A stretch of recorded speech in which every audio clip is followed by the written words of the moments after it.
সবাই সেটা জানি। বাবলি নিয়ে কথা বলা আমরা লাস্ট 11ই অগস্ট বন্ধ করে দিয়েছি। এখন আমরা আর বাবলি নিয়ে প্রচার করতে চাই না, কারণ বাবলির মতো এখন ছবি অনেক হবে, সিনেমা অনেক হবে, এবং সিনেমা নিয়ে নানান কারণে আমরা সকলের সাথে আনন্দে মেতে ওঠার নানান রিজন আমরা অবশ্যই জীবনে খুঁজে পাবো তখনই যদি আমাদের সমাজটা সুস্থ হয়ে ওঠে।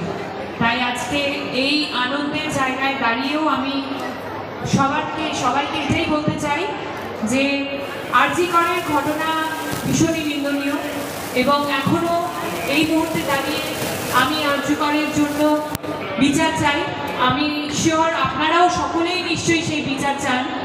তাই আনন্দে খুব একটা মেতে না উঠে আসুন সবাই মিলে আমরা প্রতিশ্রুতিবদ্ধ হই যে একটা সুস্থ সমাজ আমরা সবাই মিলে গড়ে তুলব, এবং এই যে ন্যায় বিচার সেটার জন্য আমরা যে এখন 13 দিন হয়ে গেল এখনো কোনো বিচার আমরা পেলাম না, সেই দৃষ্টান্তমূলক বিচারের জন্য আমরা আন্দোলন করে যাব, পথে নামবো এবং বিচার চেয়ে যাব, কি তাই তো?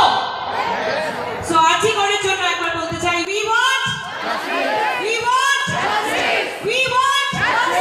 সবাই থ্রু সোশ্যাল মিডিয়া আমাদের জীবনে কি চলছে সবকিছুটাই সকলের সাথে শেয়ার করে নিই। আমার মনে হয় এখন আমাদের জীবনের একটাই লক্ষ্য, সেটা হচ্ছে আমাদের সমাজকে সুস্থভাবে গড়ে তুলতে হবে। Thank you so much. ধন্যবাদ। আমি সিদ্ধার্থ রয়েছে আমাদের মার্কেটিং করছে বাবলির জন্য।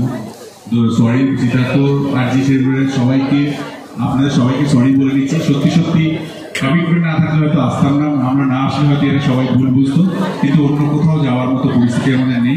আমরা পরে একদিন অনেক গল্প করবো, অনেক আড্ডা মারবো, সিনেমা নিয়ে কথা বলবো, আপনারা যা প্রশ্ন করবেন সব প্রশ্নের উত্তর দেবো। তো আজকের জন্য সরি, সবাই ভালো থাকুন, সুস্থ থাকুন, ধন্যবাদ।